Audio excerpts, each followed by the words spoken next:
வணக்கம் சகோ. ஐபிஎல் ஃபேன்ஸ்க்குலாம் நிஜமாவே இது ஒரு தீபாவளி தான். பட்டாசை கொளுத்தி போடுங்க. நார்மலா பாத்தீங்கன்னா தீபாவளிக்கு எந்த படம் ரிலீஸ் ஆகும் அப்படின்னு ஆர்வத்தோட ஃபேன்ஸ்லாம் வெயிட் பண்ணுவாங்க. இந்த வாட்டி அதையும் தாண்டி ஒரு செம படம் ரிலீஸ் ஆயிருக்கு. அதுதான் ஐபிஎல் ரிட்டன்ஷன் லிஸ்ட். சும்மா தெரிச்சிருச்சுல்ல, சும்மா அதறது இல்ல. அட என்னென்ன போன வாரம் போட்ட ரிட்டன்ஷன் லிஸ்ட்டுக்கு இந்த வாரம் நீங்க வீடியோ ரிலீஸ் பண்றீங்க கேட்டீங்கன்னா, தம்பிகளா எல்லாம் நம்ம டீம், நம்ம வீடியோ ரிலீஸ் பண்ற டீம், அந்த எடிட்டர்ஸ் எல்லாருமே அவங்களும் தீபாவளி செலிப்ரேட் பண்ணும் இல்லையா? பாவம் அந்த சகோசலமா அவங்க ஊருக்கு போனாங்க, என்ன மனுஷன் ஃபேமிலியோட டைம் ஸ்பெண்ட் பண்றாங்க. அப்படின்றதால இது ஒரு பெரிய ஹாலிடே வீக்கெண்டா மாறின ஒரு காரணத்தினால் இந்த பதிவு கொஞ்சம் லேட்டா வந்திருக்கு. ஆனாலும் இது ஒரு பிரேக்கிங் நியூஸா இருக்காம நான் என்ன நினைக்கிறேன் அப்படின்னு அன்பா வெயிட் பண்ணிட்டு இருப்பீங்களா, அந்த சொகோஸ்க்காக தான் இந்த பதிவு. சரி, முதல்ல நம்ம பார்க்க போற டீம் என்னன்னு கேட்டீங்கன்னா, நம்ம பிறந்த மண்ணு தாங்க. நம்ம பிறந்த மண்ணை பத்தி பேசாம மத்தவங்களை பத்தி எப்படி பேச முடியும்? அதனால சென்னை சூப்பர் கிங். நான் பதிவுல சொன்ன ஒரு விஷயம் எனக்கு ரொம்ப ஹாப்பிங்க. குமுதா ஹாப்பி மாதிரி பயங்கர ஹாப்பி. அதுக்காக என்ன காரணம் பார்த்தீங்கன்னா, நான் என்ன ப்ரெடிக்ட் பண்ணோம் அதுதான் நடந்திருக்கு. ரிட்டன்ஷன் லிஸ்ட்ல அந்த பிளேஸ் விட்டுருங்க, ஆனா அந்த 1 and 4 அப்படின்னு ஒரு விஷயத்த சொல்லிட்டு இருந்தேன். என்ன சொல்லியிருந்தேன் பார்த்தீங்கன்னா, ருத்துராஜ் கெய்க்வாட அவங்க கேப்டன் அப்படின்ற ஒரு காரணத்தினால முதல்ல ரிட்டன்ஷன் எடுத்தால் ஜடேஜாவை 4ஆவதா எடுப்பாங்க. அதற்கு காரணம் ருத்துராஜுக்கு என்ன தொகை கொடுக்கப்படுகிறதோ அதுதான் ரவீந்திர ஜடேஜாவுக்கும் கொடுக்கணும்னு யோசிப்பாங்க சிஎஸ்கே அப்படின்னு சொன்ன. அதே தான் நடந்திருக்கு ராஜா. இதை ப்ரெடிக்ட் பண்றது ரொம்ப பெரிய விஷயம்லாம் கிடையாது. அதற்கு காரணம் நான் ஒரு சிஎஸ்கேவோட கண்ணோட்டத்தில் யோசிச்சு பார்த்தேன். சிஎஸ்கே அவங்க பிளேயர்ஸ் என்னைக்குமே ஃபேமிலி மாதிரி ட்ரீட் பண்ணியிருக்காங்க. ஒரு பியூட்டிஃபுல் டீம் டு பிளே அப்படின்றது. இன்ஃபேக்ட் அந்த டீம்ல ஆடின நிறைய பிளேயர்ஸ் கிட்ட நீங்க போய் கேட்டீங்கனாலே, ஆடி முடித்து வேற பிரான்ச்சைசிக்கு போன பிளேயர்ஸ் கிட்ட தனியா கூப்பிட்டு கேட்டீங்கனாலே, சிஎஸ்கே எங்களை ரொம்ப நல்லா பார்த்துட்டாங்கன்னு சொல்லுவாங்க. ரொம்ப ஃபேமிலி மாதிரி பார்த்துட்டாங்கன்னு சொல்லுவாங்க.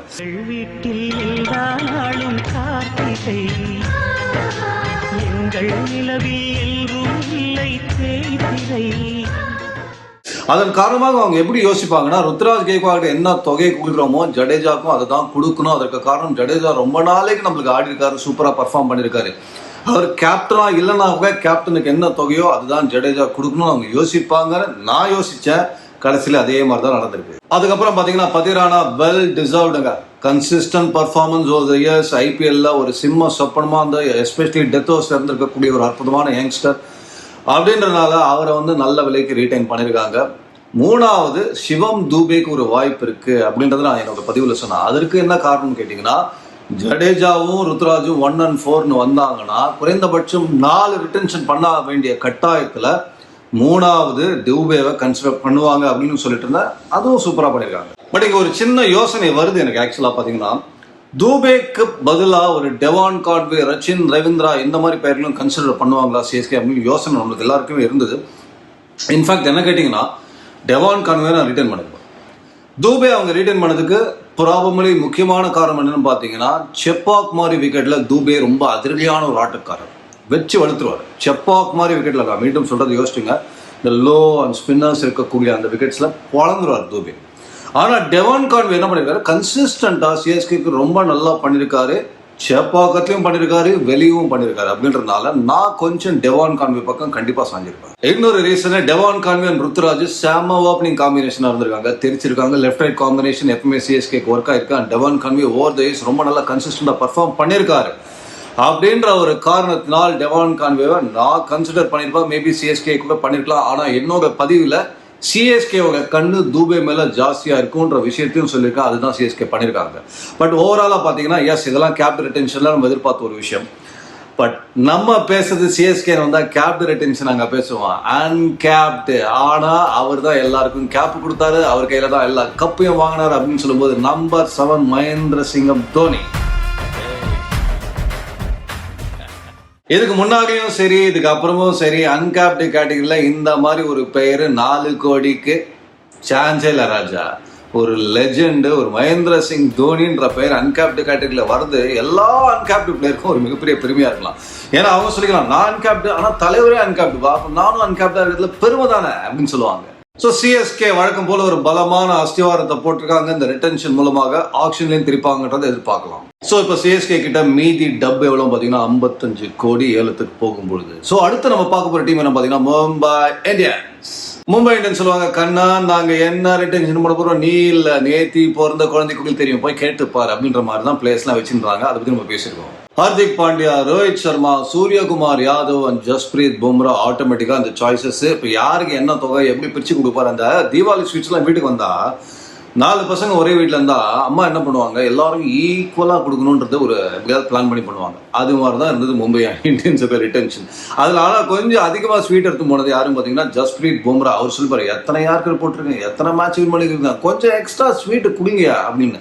இன்ஃபேக்ட் பும்ரா ஆனால் வெளியே போனாருன்னா அவருக்கு ஸ்வீட்டு பாக்கெட்டாக வரும். 18 கோடியில் பும்ரா வந்து ரீட்டைன் பண்ணியிருக்காங்க மும்பை இந்தியன்ஸ். ஆனால் அவர் வெளியே விட்டு பாருங்க, 25 கோடி வரைக்கும் சும்மா குதிரை மாதிரி ஓடுவார் பும்ரா. அதனால 18 கோடியே என்ன பொறுத்த வரைக்கும் பும்ராக்கு செம ரேட்ல பிடிச்சிருக்காங்க மும்பை இந்தியன்ஸ். அதே மாதிரி ஏதாவது குறைந்தபட்சம் அவங்க 5 ரிட்டன்ஷன் எடுக்க வேண்டிய கட்டாயத்தில் இருப்பாங்க. அதன் காரணமாக 3வது பார்த்தீங்கன்னா திலக் வர்மா இல்லை இஷான் கிஷனை கன்சிடர் பண்றதுக்கான ஒரு வாய்ப்பு இருக்கு. ஆனா மும்பை இந்தியன்ஸ் திலக் வர்மா மேல கண்ணு வச்சுக்கணும் அப்படின்றது எனக்கு பதிவில் சொன்னா அதே தான் கரெக்டா பண்ணியிருக்காங்க. எனக்கு தெரிஞ்சு திலக் வர்மாவை எப்படி மும்பை இந்தியன்ஸ் பார்க்குறாங்கன்னா, அடுத்த கட்டத்துக்கு அவர் ஒரு கேப்டன் ஆக்க முடியுமான்ற அளவில் அவர் மேலே ஒரு மிகப்பெரிய நம்பிக்கை வச்சிருக்காங்கன்னு எனக்கு தோணுது. மேபி காலம் தான் பதில் சொல்லும். But good big. 8 கோடி கொடுத்து எடுத்துருக்காங்க திலக் வர்மா. சூப்பரான ஒரு பிக். அன்கேப்டு கேட்டகரிலாம் போகல மும்பை இந்தியன்ஸ். அதுக்கு காரணம் பார்த்தீங்கன்னா ஆக்ஷன் அப்படின்னு போது எக்கச்சக்க குதிரைங்க அவைலபிளாக இருக்கும் அப்படின்ற போது காசு டப்பு ரொம்ப முக்கியம்பா அப்படின்றதுனால வெயிட் பண்ணி கேப்டெல்லாம் எடுப்போம், அதுக்கப்புறம் அன்கேப்டை பார்த்துப்போம் அப்படின்றது ஒரு சிந்தனையாக இருக்கலாம். அதுவும் ஏதாவது ஒரு அன்கேப்டு நல்ல விலைக்கு போனான்னா இவங்க டீம்லேருந்து ரைட் டு மேட்ச்ல எடுக்க முடியுமாட்டதும் வெயிட் பண்ணி பார்ப்பாங்க. பட் ஓவராலாக பார்த்தீங்கன்னா நல்ல ஒரு பிக்ஸ், ஆப்வியஸ் சாய்ஸஸ் பண்ணியிருக்காங்க மும்பை இந்தியன்ஸ். ஐபிஎல்னு சொன்னாலே 2 டீம் தான் யானா மோதுற மாதிரி நீ ஆனா போட்டி போட்டு பார்த்துருக்கு அப்படின்றது. நீ பெருசா நான் பெருசா அப்படின்றது CSK and Mumbai Indians time and பார்த்துருக்கோம்.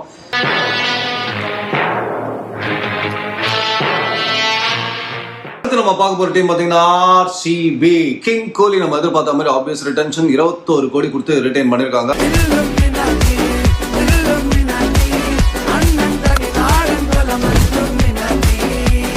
அது தவிர கிங் கோலி தான் மீண்டும் கேப்டன்சி பண்ண போறான்ற ஒரு நியூஸ்லாம் நம்ம கேள்விப்படுறோம். அதுக்கப்புறம் பார்த்தீங்கன்னா ரஜத் பட்டிதார் அட்டகாசமான ஒரு பிளேயரு, ஃபுல் ஃபிட்டாக இருக்காரு. கொஞ்சம் நடுவில் இன்ஜுரிலாம் இருந்தது, பட் அவர் ஆட ஆரம்பிச்சார்னா வேற லெவல் ஆடுவார்னு எல்லாருக்குமே தெரியும். அவரை ரிட்டைன் பண்ணிருக்காங்க. யஷ் தயால் ஒரு 2.2 ஆர்சிபிக்கு வந்தவரும் அட்டகாசமான போலிங்லாம் பண்ணிட்டு இருக்காரு அப்படின்றதால அவரை ரிட்டைன் பண்ணாங்க.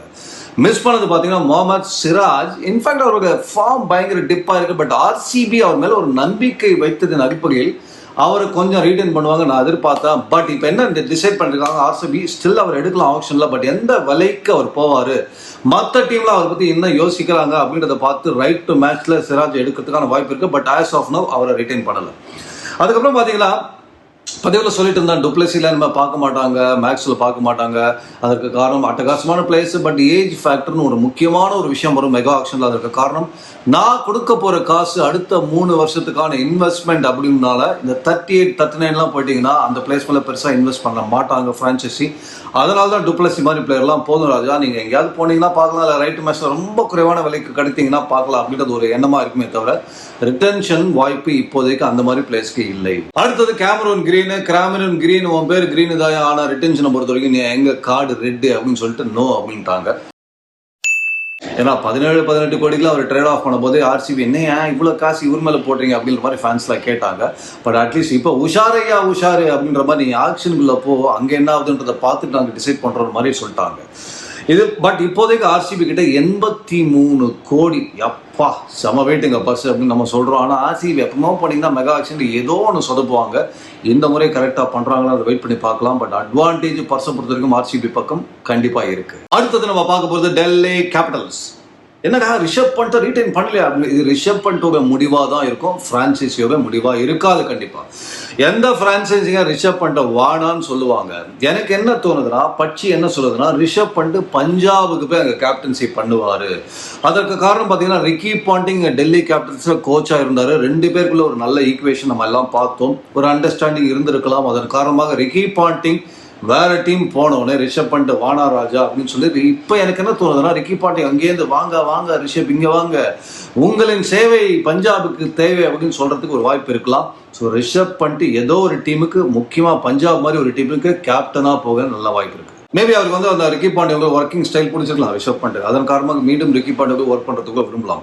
ஏன்னா கேப்டன்சி இங்கே டெல்லி கேப்டன்ஸ் இருந்தாலே அவர் கொடுத்துருப்பாங்க. இன்னொரு விஷயம் என்னன்னு பார்த்தீங்கன்னா, இந்த மாதிரி பிளேயர்ஸ்லாம் நாங்கள் வெளியே போனால் நீங்கள் சொல்கிற தொகையை விட எங்களுக்கு ஜாஸ்தி கிடைக்கும், எங்கள் மார்க்கெட் வேல்யூ இன்னும் ஜாஸ்தி அப்படின்றதுனால நிறைய பேர் ரிட்டன்ஷனுக்கு இல்லை நாங்கள் ரிட்டர்ன் பண்ணாதீங்க, நாங்கள் வெளியே போகிறோம் அப்படின்னு சொல்கிறதுக்கான வாய்ப்பு இருக்கலாம். அது ஏற்கனவே நம்ம பார்த்துருக்கோம். ஸ்ரேயா சேர் தான் கேகேஆரில் பண்ணார். ரிஷப் பண்ட் இங்கே டெல்லி அப்படின்றதுனால ரிஷப் பண்ட்டுக்கு ஒரு அதிகமான விலை, இவங்க டெல்லி என்ன ஆஃபர் பண்ணாங்களோ அதை விட அதிகமான விலை எங்கேயோ அவருக்கு காத்துட்டு இருக்கு.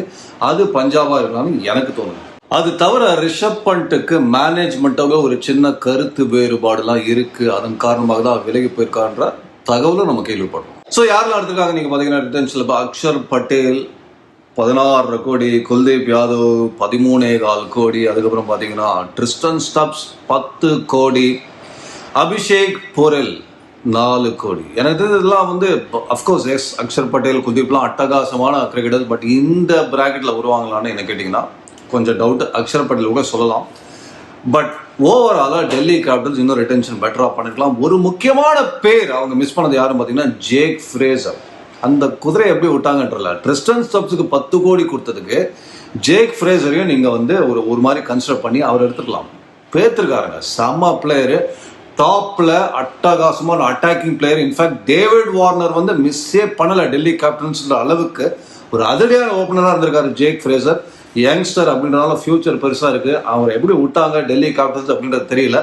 ஸோ ஓவராலாக பார்த்தீங்கன்னா டெல்லி கேப்டன்ஸ் ஒரு ரிட்டன்ஷன் என்னை பொறுத்த வரைக்கும் கொஞ்சம் ஆவரேஜ் தான் இருந்திருக்கு. பட் காலம் பதில் சொல்லும். ஏன்னா ரிஷப் பண்ட் வேறு விட்டுருக்காங்க அப்படின்றனால அதற்கு இணையான ஒரு பயங்கரமான பிளேயர் வேறு உள்ளே எடுத்துன்னு வந்து வைக்கணும். யார் கேப்டன் பண்ண போகிறாங்கிறத பொறுத்திருந்து பார்க்கலாம். அதே மாதிரி ஆண்ட்ரிக் நோர்கியாவும் அவங்க கன்சிடர் பண்ணியிருக்கலாம். பட் எனிவே டெல்லி கேபிட்டல்ஸ் மீது இருக்கக்கூடிய பர்ஸ் வேல்யூ வந்து பார்த்தீங்கன்னா 73 கோடி அப்படின்றனால பர்ஸு கனவாட்டாயம் இருக்குது. ஆக்ஷனில் வாய்ப்பு இருக்குது ராஜா. அடுத்தது நம்ம பார்க்க போகிறது சன்ரைசர்ஸ் ஹைதராபாத் பிரியாணி எப்படி பண்ணியிருக்காங்க அப்படின்றத நம்ம பற்றி பேசலாம். பட் ஏற்கனவே என்னோட பதிவில் சொல்லிட்டு இருந்தாங்க, என்னோட ஃபர்ஸ்ட் சாய்ஸ் யாராக இருக்கும் பார்த்தீங்கன்னா கிளாசன். ஏன்னா அவர் பேர்லேயே கிளாஸ் இருக்கிற மாதிரி பேட்டிங்கில் வேறு லெவலுங்க, செம்ம பிளேயர். பேட் கமின்ஸை தாண்டி அவர் வந்து போவாங்க சன்ரைசர்ஸ் ஹைதராபாத் அப்படின்றத நம்ம பேசிட்டு இருந்தோம். 23 கோடி எடுத்திருக்காங்க கிளாசன், ஒர்த்துங்க, செம்ம பிளேயர். அதுக்கப்புறம் பார்த்தீங்கன்னா Pat Cummins, Travis Head. But Travis ஹெட்டை ரீட்டைன் பண்ணும்போது அபிஷேக் சர்மாவும் அவங்க ரீட்டைன் பண்ணுவாங்க, நல்ல விலைக்கே பண்ணுவாங்க. அதற்கு காரணம் இவங்க 2 பேரும் பார்த்தீங்கன்னா டெட்லி ஓப்பனிங் பாரா. இது ரொம்ப ரொம்ப இந்த சிந்தனை எனக்கு பிடிச்சிருக்கு. ஒரு சில சமயம் நீங்கள் பார்த்தீங்கன்னா ஒரு பிளேயரோட பலம் இன்னொரு பிளேயர் கிட்ட இருந்து வருது அப்படின்ற போது இவங்க 2 பேருமே சேர்ந்து ஒரு பயங்கரமான ஒரு டெட்லி பேரா இருக்காங்க அப்படின்றத ஃப்ரான்ச்சைஸி உணர்ந்து அந்த பேரை பிரிக்க கூடாதுன்றதுக்காக எந்த வலை கொடுத்தாலும் போகணும் அப்படின்ற சிந்தனை, கரெக்டான சிந்தனை. எஸ்ஆர்எச் அதான் பண்ணியிருக்காங்க. Kudos to that. அதே மாதிரி என் பதிவில் சொல்லிட்டு நிதிஷ்குமார் ரெட்டிக்கு 10 கோடி 11 கோடிலாம் யோசிக்க மாட்டாங்க. ஒன்று வெளியே விட்டு மற்ற டீம்ஸ் என்ன ரேட்டுக்கு அவரை கேட்குறாங்க அதுலேருந்து எடுத்துக்கொள்ள முடியுமா, ரைட் டு மேட்ச் அப்படின்றத யோசிப்பாங்கன்னு சொன்னேன். இங்கே ரைட் டு மேட்ச் போகலை, அதே மாதிரி 10 கோடிக்கும் போகலை. எஸ்ஆர்எச் 6 கோடியில் மடக்கி போட்டாங்க. அதுவும் அந்த 6 கோடிக்கு அது ஒரு நல்ல பிக் நம்ம சொல்லி ஆகணும். ஓவராலாக பார்த்தீங்கன்னா எஸ்ஆர்எச்சுக்கு பிரியாணி சூப்பர். அடுத்து நம்ம பார்க்க போகிறது கொல்கத்தா ரசகுல்லா கேகேஆர். நான் என்னோட பதிவில் சொல்லிட்டு இருந்தேன், ஸ்ரேயா சேர் ரீட்டைன் ஆக மாட்டார் போல தெரியுது. அதற்கான காரணம் என்னன்னா, இவங்க என்ன தொகை சொல்றாங்களோ கேகேஆர் அதையும் தாண்டி எனக்கு மார்க்கெட் வேல்யூ இருக்குன்னு அவர் கேட்கறதாகவும் அதற்கு கேகேஆர் உடன்படலை அப்படின்ற விஷயம் நான் கேள்விப்படணும் எனக்கு பதிவில் சொல்லிட்டு இருந்தேன். அதே மாதிரி ஸ்ரேயா சேரை ரீட்டைன் பண்ணலை கேகேஆர். தகவல் என்னன்னா, ஸ்ரேயா சேர் ஒரு 23 கோடி வரைக்கும் எதிர்பார்க்கிறதாவும் கேட்கார் அதுக்கு வாய்ப்பு இல்லை ராஜா அப்படின்னு சொன்னாலும் சரி நான் வெளியே பார்த்துக்கிறேன், மார்க்கெட்டை போய் அங்கே நான் ஏதோ பார்த்துக்கிறேன் அப்படின்ற மாதிரி சொல்கிற மாதிரி ஒரு கேள்வி. அதன் காரணமாக ஸ்ரேயா சேர் இல்லை. ஓகே, மற்ற பேர்கள் நான் சொன்ன ரிங்கு சிங் ரீட்டைன் பண்ணியிருக்காங்க, அட்டகாசமான ஒரு பிளேயர். ஆண்ட்ரே ரசல் ரீட்டைன் பண்ணியிருக்காங்க, அட்டகாசமான ஒரு பிளேயர். சுனில் நரேன் ரீட்டைன் பண்ணியிருக்காங்க. இன்ஃபேக்ட் நான் எதிர்பார்த்தது வருண் சக்கரவர்த்தி ரைட் டு மேட்ச்சில் அவங்க எடுப்பாங்களான்னு சொல்லிட்டு அதெல்லாம் வேணாம் வெளில விட்டா அவர் பாட்டு கச்சா முச்சா விலைக்கு போட போறாரு. டப்புன்னு பிடிச்சிக்கோ சக்கரவர்த்தி, உள்ளுக்குள்ள சக்கரவர்த்தி அப்படின்னு சொல்லி டபாக்குன்னு பிடிச்சிக்கிறாங்க. அப்புறம் என்னோட பதிவிலேயே நான் இன்னொரு பேர் ரஷித் ராணா நம்ம பேசிட்டு இருக்கோம். அன்கேப்டு அப்படியே 4 கோடிக்கு எப்போ வேணா கேப்டு கையில் வரும் அப்படின்றதுனால இவர் வந்து அடுத்த ஃபியூச்சருக்கான ஒரு போலர் அப்படின்றது தெளிவாக சொல்லப்பட்ட ஒரு விஷயம்ன்றனால ஹர்ஷித் ராணா 4 கோடி. அது தவிர ஒரு நான் பெயர் சொல்லியிருந்தேன் ரமன்தீப் சிங், அவரையும் ஒரு 4 கோடிக்கு எடுத்திருக்காங்க. ஸோ இதுவும் நல்லா இருக்கு. அன்கேப்டு வெர்ஷனில் வந்து ஒரு நல்ல டேலண்ட்டையும் பிக் பண்ண மாதிரி இருக்கு கேகேஆர். அப்புறம் நீங்கள் வந்து கேப்லோக பார்த்தீங்கன்னா Rinku, Andre Russell, Sunil Narine, Varun Chakravarthy மாதிரிலாம் எடுத்திருக்காங்க. ஸ்ரேயாஸ் ஐயர் ஒரு மிஸ், பட் இருந்தாலும் ஓவராலா பாத்தீங்கன்னா கொல்கத்தா ரசகுல்லா நல்ல இனிப்பா தான் இருக்குது. இப்போதைக்கு பர்ஸ் வேல்யூ என்னன்னு பாத்தீங்கன்னா கல்லாப்பட்டில 51 கோடி இருக்கு. கேகேஆர் கிட்ட எக்கச்சக்க ரசகுல்லா வாங்கலாம். என்ன பண்றாங்கிறது வெயிட் பண்ணி பார்க்கலாம்.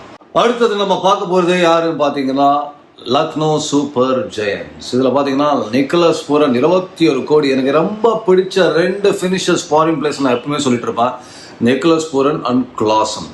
இவங்க 2 பேர் சிங்கிள் ஹேண்டடா 4-5 மேட்ச் தனியா வின் பண்ணி கொடுக்கக்கூடிய ஒரு அமானுஷ எபிலிட்டி இருக்கு. அப்படின்றனால என்ன தொகைக்கு வந்தாலும் எடுப்போம் ராஜன் தான் பிரான்சைஸி யோசிப்பாங்க. அதனால நிக்கலஸ் பூரன் எடுத்திருக்காங்க. அதுக்கப்புறம் பாத்தீங்கன்னா ரவி பிஷ்னாய் 11 கோடி. மயங்க் யாதவ் நம்ம எதிர்பார்த்தது தானே, அந்த குதிரை வந்து 155ல போடக்கூடிய ஒரே குதிரை அவர் தான் இருக்கான்ற மாதிரி. மயங்க் யாதவ் ஒரு 11 கோடி. மோசின் கான் ஒரு நல்ல பிக்குங்க, 4 கோடிக்கு எனக்கு பொறுத்த வரைக்கும் மோசின் கான் ஒரு அட்டகாசமான ஒரு பிக்கு. ஆயுஷ் பதோனி மேலே இன்னும் அந்த நம்பிக்கை வச்சு ஒரு காமிச்சிருக்காங்க. மீண்டும் அடுத்த 3 வருஷத்துக்கும் ஆயுஷ் பதோனியை நம்பலான்ற மாதிரி 4 கோடிக்கு எடுத்திருக்காங்க. பட் ஓவராலாக பார்த்தீங்கன்னா ஒரு ஆஹா அப்படின்னு நான் சொல்ல மாட்டேன். பட் நிக்கலஸ் புரன்ற ஒரு யானை உள்ள இருக்கிறதுனால இது ஒரு அட்டகாசமான ரிட்டென்ஷன் நம்ம சொல்லி ஆகும். ஓகே, இப்போ அடுத்தடுத்தா பார்த்துட்டே வரோம் பாருங்க. ரிஷப் பண்ட் டெல்லிக்கு போயிட்டாரு, ஸ்ரேயாஸ் ஐயர் கேகேஆருக்கு இல்லை அப்படின்ற போது லக்னோக்கு யாரும் பார்த்தீங்கன்னா KL ராகுல். இது எகெயின் நம்ம அந்த இதெல்லாம் காட்சிகள்லாம் பார்த்தோம். KL ராகுல் அவர்களுக்கும் அந்த ஓனருக்கும் ஒரு காரசாரமான ஒரு காட்சியெல்லாம் பார்த்தோம். இது என்ன காராசாரம் எல்லாம் ஒரு பக்கம் தான் இருந்தது. அதாவது KL ராகுல் ரிசீவிங் எண்ட்ல தான் இருந்தாரு. அப்படின்ற பொழுது நான் எங்க பதிவில் சொன்னேன், இந்த மாதிரி ஒரு மனக்கசப்பு வந்ததுக்கு அப்புறம் KL ராகுல் அந்த டீமுக்கு ஆடக்கூடாது. ஏன்னா அவருக்கு அஃபெக்ட் ஆகுது அந்த கான்சென்ட்ரேஷன். ஒரு மாதிரி அவருக்கு கேமே கிராஃபிக் இழப்புற மாதிரி ஒரு ஃபீலிங் இருக்கு. அவர் வேற பிரான்சைஸி ஆடுறது அவருக்கு நல்ல விஷயமா இருக்கும் அப்படின்றத நான் என்னோட இதில் சொல்லிட்டு பதிவில். இது KL ராகுலோட முடிவா இல்லை பிரான்சைஸோட முடிவான்னு நம்மளுக்கு தெரியாது. பட் KL ராகுலுக்கு இது ஒரு நல்ல விஷயம். ஸோ KL ராகுல் லக்னோ சூப்பர் ஜெயின்ஸ் இல்லாமல் வெளியே வந்துட்டாரு. இன்ஃபேக்ட் ரைட் டு மேட்ச்ல கூட அவர் எடுக்கிறதுக்கான ஒரு வாய்ப்பு இருக்கிற மாதிரி எனக்கு தெரியல. எனக்கு எக்கச்சக்க விலைக்கு போவார் KL ராகுல் அப்படின்றனால வேற பிரான்சைசி கண்டிப்பாக அள்ளிக்கிறதுக்கு வாய்ப்பு இருக்கு. ஸோ KL ராகுல் லக்னோ சூப்பர் ஜெயின்ஸுக்கு இனிமேல் ஆடுறதுக்கான வாய்ப்பு கம்மின்ற மாதிரி தான் எனக்கு தோணுது. ஸோ லக்னோ நிஜமாவே சூப்பர் ஜெயிண்டா மாற போறாங்களான்றதை வெயிட் பண்ணி பார்க்கலாம். அடுத்தது நம்ம பார்க்க போறது பஞ்சாப். பல்லே பல்லே அவங்க என்ன பண்ணிட்டாங்க, பர்ஸை ஓபன் பண்ணாதீங்கயா, மெகா ஆக்ஷன்ல பார்த்துக்கலாம். இப்போ மட்டும் சிந்தனது சதர்ன சில்றைய வச்சு 2 அன்கேப்டு பிளேயரை மட்டும் ரீடைன் பண்ணிருக்காங்க. யாருன்னு பாத்தீங்கன்னா பிரப் சிம்ரன் சிங் அப்புறம் சஷாங்க் சிங். இந்த 2 பிளேயரை மட்டும் நாங்க வச்சுக்கிறோம், மத்தெல்லாம் புதுசா நாங்க கட்ட போறோம் அப்படின்னு சொல்லிட்டாங்க. இதுல என்னன்னா அசுதோஷ் சர்மாவை அவங்க கன்சிடர் பண்ணிருக்கணும். ஏன்னா அசுதோஷ் சர்மா அண்ட் சஷாங்க் சிங் ஒரு பேரா, நான் சொன்னது ஞாபகம் வச்சுக்கோங்க, அந்த பேருன்றது ரொம்ப முக்கியம்.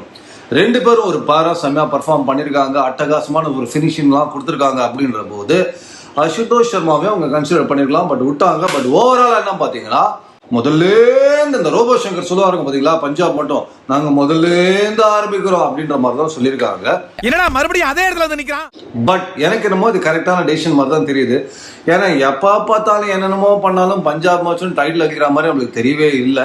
அட்லீஸ்ட் கப்பு வாங்குற இடத்துல நிற்பாங்களாம் பார்த்தீங்கன்னா அதுவும் கஷ்டமான இடமா இருக்கு. அப்படின்றதுனால இப்போ ரிக்கி பாண்டிங் உள்ள நுழைஞ்சு ஆட்டத்தையே கலைங்க, மொத்தமா முதல்லேருந்து ஆரம்பிங்க அப்படின்ற மாதிரி ஒரு அட்வைஸ் கொடுத்துருக்காரு. நீ கல்லாட்ட அடைங்க, நான் ஒத்துக்க மாட்டேன், நான் சாப்பிட்டேன், எல்லா கொட்டி அழிங்க, நான் முதல்ல இருந்து சாப்பிட்றேன்.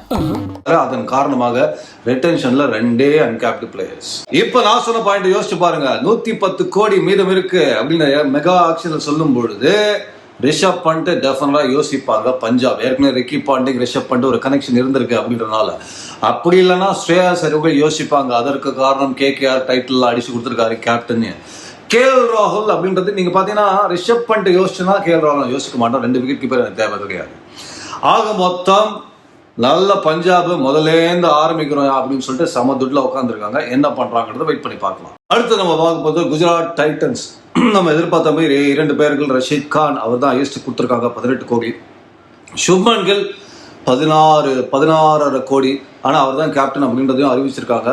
இன்ஃபேக்ட் ரஷீத் கான் உங்களுக்கு ஞாபகம் இருக்கும், SRH விட்டு வெளியே வந்திருக்காருமே அவருக்கு தான் அதிக தொகை கொடுக்கப்படணும் அப்படின்னு சண்டை போட்டு தான் வெளியே வந்தாரு. ரஷீத் கானுக்கு ஏற்ற மாதிரி இப்போ அவருக்கு தான் நம்பர் 1 சாய்ஸ் கொடுத்துருக்காங்க. அடுத்தது பார்த்தீங்கன்னா நம்ம ஒரு பையன் சாய் சுதர்ஷன் 8.5 கோடி. அதுக்கப்புறம் ராகுல் தவாத்தியா 4, ஷாருக் கான் 4. ஸோ ஓவராலாக மீதமுள்ள தொகை பார்த்தீங்கன்னா 69 கோடி வச்சிருக்காங்க குஜராத் டைட்டன்ஸ். இன்ஃபேக்ட் சுப்மன் கில்லை வந்து RCB இழுக்க ட்ரை பண்ணாங்க, வந்து கேப்டன்ஸே பண்ணுங்கன்னு சொன்னதாகவும். ஆனால் சுப்மன் கில் இல்லை ராஜா, நான் குஜராத் டைட்டன்ஸோட கண்டினியூ பண்ணுறேன்னு சொன்ன மாதிரி நம்ம கேள்விப்படுறோம். அது தவிர பார்த்தீங்கன்னா 2 பிளேயர்ஸ் ப்ராப்ளம் அவங்க கன்சிடர் பண்ணியிருக்கலாம். ஒன்று டேவிட் மில்லர், அட்டகாசமான பிளேயர், ஒரு அதிரடியான ஒரு ஃபினிஷர் நம்ம பார்த்துருக்கோம். செம்ம ஃபார்ம்லேயே இருக்காரு. இப்போ இந்த வேர்ல்டு கப்பில் கூட பயமுறுத்தினாரு, நம்ம எல்லாம் பார்த்தணும். அதுக்கப்புறம் பார்த்தீங்கன்னா முகமது ஷமி, அவர் அடுத்த ஐபிஎல்ல ஃபுல் ஃபிட்டாக இருப்பார்னு நினைக்கிறேன். அதன் காரணமாக அவரும் வெளில விட்டது மற்ற ஃப்ரான்ச்சைஸிக்கு ஒரு மிகப்பெரிய அட்வான்டேஜ். பட் பொறுத்திருந்து பார்க்கலாம், திருப்பி இவங்களே ஆடுறாங்களா இல்லையான்றதுல வெயிட் பண்ணி பார்க்கலாம். ரைட் டு மேட்ச்ல இன்னும் ஒரு ஸ்லாட் இருக்கு அப்படின்றதால மேபி முகமது ஷமி இல்லை டேவிட் மில்லர் கிடைச்சாங்கன்னா நல்ல தொகைக்கு டெஃபினட்டாக குஜராத் டைட்டன்ஸ் கன்சிடர் பண்ணுறதுக்கு வாய்ப்பு இருக்கு. பட் ஓவராலாக பார்த்தீங்கன்னா குஜராத் டைட்டன்ஸ் அவங்களோட ரிட்டன்ஷன் ரொம்ப கிளியராக ஒரு பிளானுக்கு போன மாதிரி தான் இருக்கு. பட் எனக்கு தெரிஞ்ச குஜராத் டைட்டன்ஸ்க்கு இன்னும் அந்த வின் பண்ண சாம்பியன்ஸுக்கு போகணும் அப்படின்னா இன்னும் அதிரடியான சில பிளேயர்ஸ் அவங்க கண்டிப்பா எடுத்தாகணும். 69 கோடி இருக்கு, என்ன பண்றாங்க வெயிட் பண்ணி பார்க்கலாம் குஜராத் டைட்டன்ஸ். அடுத்து நம்ம பார்க்க போற டீம் என்னன்னு பாத்தீங்கன்னா ஒட்டகத்தை கட்டிக்கோ கெட்டியாக ஒட்டிக்கோ ராஜஸ்தான் ராயல்ஸ். எதிர்பார்த்த மாதிரி சஞ்சு அவருக்கு 18 கோடி கொடுத்துருக்காங்க. ஆனால் ஜெய்ஸ்வாலுக்கும் சஞ்சு சாம்சனுக்கு இணையா ஒரு 18 கோடி கொடுத்துருக்காங்க. அப்படின்றதுக்கு காரணம் அந்த டிமாண்டே இப்போ ஒரு சென்சேஷனாக இருந்திருக்காரு. வெளியே விட்டிங்கன்னா திருப்பி கிடைக்க மாட்டாரு, அதையும் தாண்டி போக போறாரு அப்படின்ற மாதிரி ஒரு இதில் ஓகேப்பா அடுத்த ஃபியூச்சர் அப்படின்ற மாதிரி ஒரு இன்வெஸ்ட்மெண்ட் கொடுத்துருக்காங்க. அடுத்தது ரியான் பராக் 14, த்ருவ் ஜுரேல் 14, ஹெட்மயர் 11, சந்தீப் சர்மா 4. இதுலலாம் இந்த தொகையில எனக்கு ஆக்சுவலி இந்த பிராக்கெட்டுக்குள்ள இவங்கலாம் வராங்களான்றது எனக்கு தெரியலங்க. ஆனஸ்டா டு பி ஆனஸ்ட், த்ருவ் ஜுரேலுக்கு 14 அப்படின்றதுக்கு நீங்க பட்லரே ரிட்டைன் பண்ணிக்கலாம். பட்லர் மாதிரி ஒரு பேட்ஸ்மேன் ஏதோ ஒரு வருஷம் அங்கங்க அப்படி இப்படின்னா அவர் திடீர்னு ஆட ஆரம்பிச்சாருன்னா என்ன மாதிரி ஆடுவார். போன வருஷமே பாத்தீங்கன்னா கேகேஆர்லாம் சிங்கிள் ஹேண்டடா வின் பண்ணி கொடுத்தார் பட்லர். அவரை வெளியே விட்டு த்ருவ் ஜுரேல் 14 கோடி, ரியான் பராக் 14 கோடி அப்படின்றது கொஞ்சம் இந்த இடத்துல மாற்றி யோசிச்சிருக்கலாம். ஒட்டகத்தை கொஞ்சம் மாற்றிருக்கலாம் ராஜஸ்தான் ராயல்ஸ் அப்படின்றது என்னுடைய கருத்து.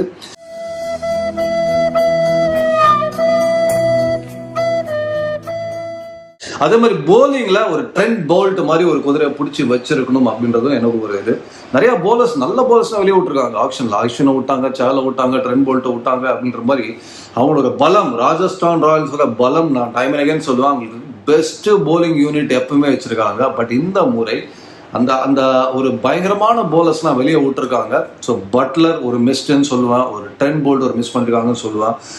மற்ற போலர்ஸ்லாம் திருப்பி ஏதாவது எடுக்கிறாங்களா என்னன்றதை வெயிட் பண்ணி பார்க்கலாம். 6 ஒட்டகத்தையும் வாங்கியாச்சு. ஏதாவது ஒரு ஒட்டகம் ரைட்டு மேட்ச்ல எடுக்கலாம்னாக்கவே முடியாது ராஜா. இருக்கிறது 41 கோடி தான். அதனால பார்த்து செலவழிச்சு அங்கிங்க கிடைக்கிற நல்ல ஒட்டகத்தை தான் எடுக்க முடியும் ராஜஸ்தான் ராயல்ஸ். சந்தீப் சர்மாவுக்கு 4 கோடின்றது ஓகே, அது ரொம்ப பெரிய காசு இல்ல அவங்களுக்கு. ஐபிஎல் பிரான்ச்சைசிக்கு நம்மளுக்கு இல்லப்பா, அவங்களுக்கு அது ரொம்ப பெரிய காசு இல்ல அப்படின்னு சொன்னாங்க. 4 கோடி சந்தீப் சர்மாக்கு அப்படின்றது அண்டர் ரேட்டட் போலர், நல்லா பெர்ஃபார்ம் பண்ணிருக்காரு, ஓகே டிசர்வ்னு வச்சுக்கலாம். பட் த்ருவ் ஜுரேல், ரியான் பராக், ஹெட்மயர் சேர்த்து 31 கோடி ஸ்பெண்ட் பண்ணிருக்காங்க அப்படின்ற போது எங்க கொஞ்சம் ஒட்டகம் பெட்டரா யோசிச்சிருக்கலாம்ன்றான் என்னுடைய கருத்து, என்னுடைய தாழ்மையான கருத்து. அந்த 31 கோடி நான் சொன்ன அந்த 3 பிளேயருக்கு 31 கோடி ஸ்பெண்ட் பண்ணதுக்கு ஒரு பட்லரை நுழைச்சிருக்கலாம், ஒரு ட்ரெண்ட் போல்ட்டை நுழைச்சிருக்கலாம். பட் ராஜஸ்தான் ராயல்ஸ் அதை தாண்டி வர மாதிரி யோசிச்சிருக்காங்க அப்படின்ற போது அடுத்த வருஷம் இந்த ஒட்டகத்துக்கு பாலைவன வறட்சி இருக்கிறதுக்கான வாய்ப்பு இருக்கு. பட் அகைன் சஞ்சு சாம்சன் அவரோட ஸ்டார் ஸ்டார்டட் பேட்டிங் ஸ்டைலில் ஒரு 4-5 மேட்ச் வின் பண்ணி கொடுத்தாருன்னா ராஜஸ்தான் ராயல்ஸ் மீண்டும் ஒரு டாப் 4 போகிறதுக்கான வாய்ப்பு இருக்கலாம். பட் இப்போ ஓவராலாக ராஜஸ்தான் ராயல்ஸ் இந்த ரிட்டன்ஷன் இன்னும் கொஞ்சம் பெட்டராக பண்ணிருக்கலாம். எனிவே சகோ, இந்த பதிவு இப்போதைக்கு முடிவுக்கு வருது. ஒரு 10 டீமோட ரிட்டன்ஷன் பற்றிலாம் பேசிட்டா உங்களோட தாட்ஸ், உங்களுக்கு இல்லைங்க இந்த பிளேயர் இப்படி பண்ணிருக்கலாம், இல்லை இது கரெக்டு இது ரைட்டு அப்படின்ற மாதிரி நீங்கள் தோன்ற விஷயத்தெல்லாம் கமெண்ட் செக்ஷனில் தயவு செஞ்சு போடுங்க. அதே மாதிரி மீண்டும் உங்களோட சப்போர்ட்டு, உங்களோட ஆதரவு, உங்களோட அன்புக்கு ரொம்ப ரொம்ப நன்றி சகோ. ஷேர் பண்ணுங்க, சப்ஸ்கிரைப் பண்ணுங்க, பெல் பட்டனை தட்டுங்க, டக் டிக் டிக் எல்லாத்தையும் பண்ணுங்க. Have a nice day.